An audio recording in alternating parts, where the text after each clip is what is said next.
कॅगच्या अहवालामुळे railway line गेटजवळील भुयारी मार्गाचे काम हे रखडले आहे। त्यामुळे 2 पर्यायी भुयारी मार्गांची निर्मिती करून ही समस्या सोडवण्याचा प्रयत्न महापालिकेच्या निधीतून रेल्वेच्या सहकार्याने भाजप करत आहे। नागरिकांना भेडसावत असलेला वाहतूक कोंडीचा प्रश्न कसलेही राजकारण न आणता सुटला पाहिजे। निवडणुकीत दिलेले आश्वासन पूर्ती करण्यासाठी बांधील आहोत, असे प्रतिपादन भाजप युवा मोर्चा प्रदेशाध्यक्ष आमदार योगेश टिळेकर यांनी केले। पर्यायी भुयारी मार्गाच्या मंजुरीची प्रक्रिया अंतिम टप्प्यात असून संघटनेने रवी पार्क येथे सर्व सोसायटी पदाधिकारी आणि सदस्यांची बैठक आयोजित केली होती। यावेळी आमदार टिळेकर माहिती देताना बोलत होते।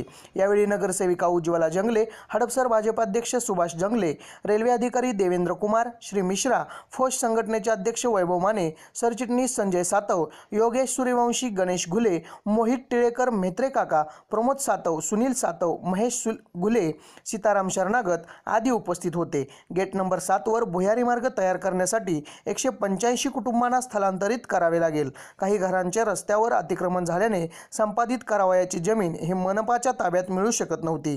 त्यामुळे दुसऱ्या पर्यायी भुयारी मार्ग तयार करण्याचा निर्णय हा रेल्वे अधिकाऱ्यांसोबत पाहणी करून घेतलेला आहे।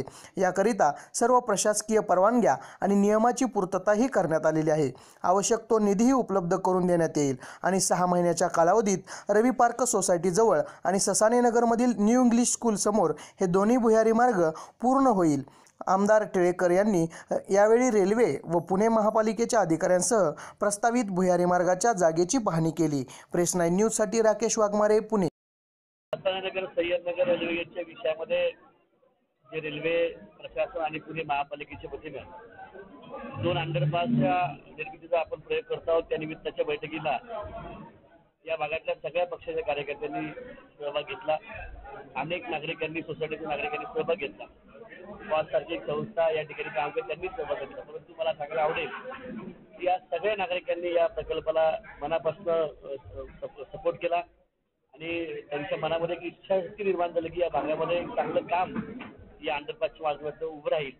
लोकांना विश्वास निर्माण झाला की आता खरंच काहीतरी या रेल्वे गेटच्या विषयामध्ये होतं आणि म्हणून मी आपल्या माध्यमातून या भागातल्या सर्व नागरिकांचं, मोहम्मदवाडी असेल, सय्यदनगर, ससानेनगर, हंडेवाडी रोड, चिंतामणी नगर, सगळ्या नागरिकांचं मनापासून आभार मानतो की त्यांनी या प्रकल्पाला मोठ्या मनानं सहकार्य करण्याची भूमिका आज या ठिकाणी घेतली, त्याबद्दल मनापासून आभार। भुयारी मार्गाचे काम कधी पूर्ण होईल, त्यासाठी किती निधीची तरतूद केली? मुळामध्ये भुयारी मार्गाची जे 2 भुयारी मार्ग आपण या ठिकाणी करतो त्याचे डीपीआर, त्याचा खर्च 8,60,00,000 रुपये आहे आणि ती महानगरपालिकेच्या माध्यमातून या मंगळवारच्या सभेमध्ये ते होईल। 1 कोटी रुपये ऑलरेडी त्यांच्याकडे जमा आहेत। परंतु याची वाट न पाहता, महानगरपालिकेच्या रकमेची वाट न पाहता रेल्वे प्रशासनाने त्यांचं टेंडर अपलोड केलेलं आहे। 14 ऑगस्टला टेंडर फ्लोट झालंय, 5 सप्टेंबरला टेंडर ओपन होईल आणि 10-12 दिवसाच्या आतमध्ये टेंडर ओपन झाल्यानंतर एजन्सी कळेल आणि कायदेशीर प्रक्रिया पूर्ण करून 20 सप्टेंबरच्या अगोदर या प्रकल्पाच्या कामाची वर्क ऑर्डर होईल आणि हे काम जागेवर सुरू होईल। पुढच्या ठेस लागेल तर मागचा साना होतो, त्यामुळे त्यांना ती ठेस लागलेली आहे।